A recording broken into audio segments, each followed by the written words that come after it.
திருச்சிற்றம்பலம். அன்பார்ந்த நேயர்களுக்கு வணக்கம். அரியலூர் மாவட்டம் வடகடல் வள்ளுவர் குல ஜோதிடர் ஏஎம் செல்வதுரை நாயனாரின் அன்பான வணக்கங்களை நேயர்களுக்கு தெரிவித்துக் கொண்டு, நேயர்களே, 2026 என்பது நம் தமிழகம் தேர்தல் களமாக மாறிக்கொண்டு இருக்கிறது. கட்சிகளெல்லாம் போட்டா போட்டி கொண்டு ஒருவருக்கொருவர் இணைந்து தன்னை முன்னிறுத்தி மக்களிடையே விரிவாக்கம் செய்து கொண்டு இருக்கின்றார்கள். இப்பொழுது திரு மதிப்பிற்கும் மரியாதைக்கும் உடைய தமிழக முதல்வர் திரு ஸ்டாலின் ஐயா அவர்களுடைய ஜாதகத்தையும், எதிர்க்கட்சி தலைவராக விளங்கி கொண்டிருக்கக்கூடிய மாண்புமிகு ஐயா எடப்பாடி அவர்களுடைய ஜாதகத்தையும் நாம் இந்த தேர்தல் காலத்தில் யார் முன்னணியில் வந்து தமிழக முதல்வராக நமக்கெல்லாம் வருவார்கள் என்பதை அவர்களுடைய இருவர்களுடைய ஜாதகத்தின் மூலமாக நாம் அறிய முற்பட்டு இருக்கின்றோம். முதலில் தற்போது தமிழகத்தை ஆண்டு கொண்டு இருக்கக்கூடிய திரு முதல்வர் ஐயா ஸ்டாலின் அவர்களுடைய ஜாதகத்தை இங்கே பார்ப்போம். இதற்கு முன்னதாக 2021 திரு ஸ்டாலின் ஐயா ஜாதகத்தையும் எடப்பாடி ஐயா ஜாதகத்தையும் நான் ஆராய்ந்தேன். அப்பொழுது திரு ஸ்டாலின் அவர்கள் அதிக இடங்களை கைப்பற்றி தமிழக முதல் மந்திரியாக அரியணை ஏறுவார் என்று பதிவிட்டு பல அதிமுக, திமுக கட்சியினர்களுக்கு நான் தெரிந்தவர்களுக்கெல்லாம் அந்த பதிவை அனுப்பியிருந்தேன். அதுபோல் அவர் அதிக இடங்களை கைப்பற்றி முதல்வராக வந்தார். அதே ஜாதகத்தை வைத்திருந்து இப்பொழுது இந்த 2 பேர் ஜாதகத்தையும் இந்த 2026 தேர்தல் களத்தில் யார் அரியணை ஏறுவார்கள் என்பதை பார்ப்போம் என்று இந்த இருவருடைய ஜாதகத்தையும் கருத்தில் கொண்டு இன்று 22/1/2026 இந்த பதிவை நான் வைக்கின்றேன். முதலில் தமிழக முதல்வர் ஸ்டாலின் ஐயா அவர்களுடைய ஜாதகத்தை இப்பொழுது ஆராய்வோம். திரு ஸ்டாலின் ஐயா அவர்கள் விருட்சப லக்னம், சிம்ம ராசி. தற்போது சனி மகா திசையில் சனி சுயபுத்திநாதம் நடந்துகிட்டு இருக்கிறது. இந்த சனி புத்தி என்பது 2028 மே மாதம் 28ஆம் தேதி வரை உள்ளது. இந்த சனி ஸ்டாலின் ஐயா அவர்களுக்கு எந்த விதமான பலன்களை கொடுப்பார் என்பதை ஆராயும் போது, விருட்சப லக்ன ஜாதகருக்கு 3க்கும் 4க்கும் உடைய சனி ஜனன காலத்துல 12ல மறைவிடும். இப்ப தற்போது சந்திரா லக்னத்துக்கு 8ல அட்டம விரை சனி. அட்டமத் அதிபன் எவ்விடத்தில் இருந்தாலும் தீதை செய்வார் என்று ஒரு வாசகம் சொல்ல வேண்டும். அந்த அட்டம விரையாதிபதி என்று சொல்லக்கூடிய நிலையை பெற்ற சனி சுயசாரத்தில் திரிகோணாதிபதி என்று சொல்லக்கூடிய சந்திரன் சிம்மத்தில் அமைந்து அந்த வீட்டுக்கு சந்திரா லக்னத்துக்கு 8வது வீடாகிய அட்டம விரை சனியில் இப்பொழுது சஞ்சரிக்கின்றார். அப்போ இந்த சனி நல்லதை செய்வாராக என்றால் நிச்சயமாக நல்லதை செய்ய மாட்டார். மேலும் உயர் பதவி கொடுக்கக்கூடிய 10ஆம் இடத்தாதிபதி சூரியன் ஜனன காலத்துல 4ஆம் இடத்துல இருந்து அந்த வீட்டுக்குடைய சனி திரிகோணாதிபத்தியத்துக்கும் உயர் பதவி ஸ்தானத்துக்கும் உண்டான இடத்திலிருந்து பெரிய ஸ்தானத்துல இருக்கார். ஆக எந்த ஒரு சூழ்நிலையிலும் இந்த தேர்தல் களத்தில் திரு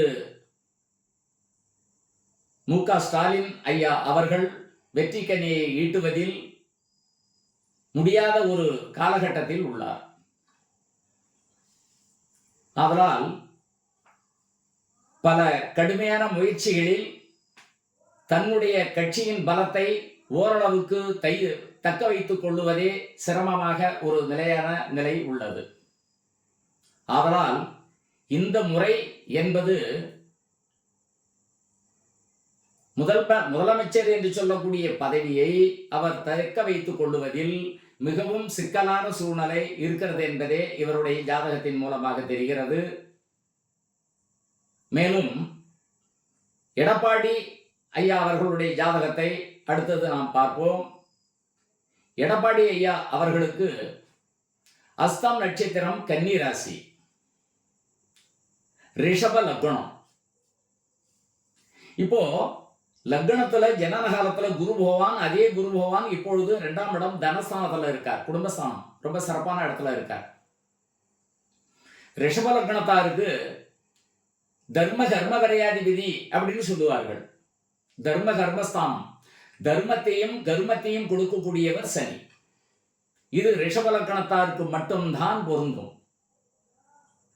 அந்த ரிஷப லக்னத்தாராகிய எடப்பாடி ஐயா அவர்களுக்கு 9க்கும் 10க்கும் உடைய சனி சந்திரனுக்கு 7ஆம் இடம் சப்தமகேந்திரம் பெற்று லக்னத்தை 3வது பார்வையாக பார்க்கின்றார். அப்போ கௌரவம், புகழ், அந்தஸ்து, பதவி எல்லாவற்றையும் கொடுக்கக்கூடியவர் இந்த சனி என்றே சொல்லப்பட வேண்டும். அந்த சனி சுயசாரத்தில் சஞ்சரித்து சந்திரனுக்கு கேந்திரஸ்தானமும் லக்னத்துக்கு 11ஆம் இடம் லாபஸ்தானத்தில் இருந்து லக்னத்தை பார்த்திருப்பதினால் இந்த எடப்பாடி ஐயா அவர்கள் முழுமையாக அவரோடு கூட்டு சேர்ந்திருக்கக்கூடிய கட்சிகளின் ஆதரவு கொண்டு முதல்வர் பதவியை தக்க வைத்துக் கொள்ளுவார் என்பதே இந்த பதிவின் மூலமாக சொல்ல வேண்டும். மேலும் அவரோடு இணைந்திருக்கக்கூடிய தேசிய கட்சியாகிய பிஜேபி இந்த முறை தமிழகத்தில் கால் பதித்து அநேக இடங்களை கைப்பற்றவும், மக்கள் மத்தியில் பிஜேபி என்று ஒன்று இருக்கு என்பதை நிலைநாட்டவும் அந்த கட்சி முழுமையான ஒரு ஆதாரத்தை பெறக்கூடிய சூழ்நிலை உண்டு, அது இருக்கிறது.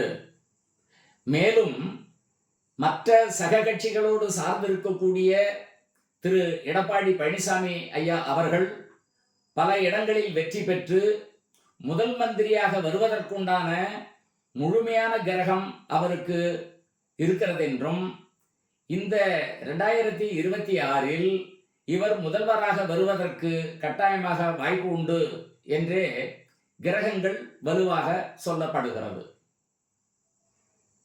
மேலும் தமிழகத்தில் வாழ்கின்ற நாம் யாவரும் நல்ல ஒரு முதல்வரை தேர்ந்தெடுக்க வேண்டும். 2 பேர் கிரகத்திலும் பார்க்கும்போது 2021இல் சொல்லும்போது ஐயா ஸ்டாலின் ஜாதகம் வலிவாக இருந்ததனால் அவர் முதல்வராக வருவார் என்று நான் பதிவு வைத்திருந்தேன். எடப்பாடி ஐயா வெற்றிக்கனி ஈட்ட மாட்டார் என்று பதிவு வைத்திருந்தேன். இப்பொழுது 2 பேருடைய ஜாதகத்தை பார்க்கும்போது எடப்பாடி ஐயா அவர்கள் வெற்றிக்கனியை ஈட்டுவார் என்றும், இப்பொழுது ஆண்டு கொண்டு இருக்கக்கூடிய முதல்வர் ஐயா ஸ்டாலின் அவர்கள் வெற்றிக்கனிவை நழுவ விடுவார் என்றும் இந்த பதிவின் மூலமாக நான் பதிவிடுகின்றேன். ஆண்டோர்களே, பெரியோர்களே, நாம் ஓட்டு போட்டு ஒரு நல்ல முதல்வரை தேர்ந்தெடுக்க வேண்டும், நல்ல அமைச்சர்களை தேர்ந்தெடுக்க வேண்டும். அந்த உரிமை நமக்கு முழுமையாக உள்ளது. அவரவர்களுக்கு மனதில் பட்ட, அவரவர்களுக்கு இஷ்டப்பட்ட கட்சிக்கு ஓட்டு போடுங்கள். நம் நாடு பொருளாதாரத்திலும் சரி, எல்லா ஒரு நிலைகளிலும் வளர்ந்து சிறந்து நமக்கெல்லாம் ஒரு நல்லாட்சி கொடுப்பவரை தேர்ந்தெடுங்கள். நான் யாருக்கும் சாதகமான ஜாதகம் இந்த பதிவல்ல, பொதுவான பதிவாக நான் இந்த பதிவை வைக்கின்றேன். அதனால் நல்லோர்களுக்கு ஓட்டு போட்டு நல்ல அமைச்சர்களை தேர்ந்தெடுத்து நல்ல முதல்வரை தேர்ந்தெடுத்து இந்த நாட்டின் நன்மைக்காக முன்னோடியாக நின்று முதல்வரை தேர்ந்தெடுங்கள் என்று சொல்லி அனைவரிடம் வணக்கம் கூறி விடைபெறுகின்றேன். வணக்கம். திருச்சிற்றம்பலம்.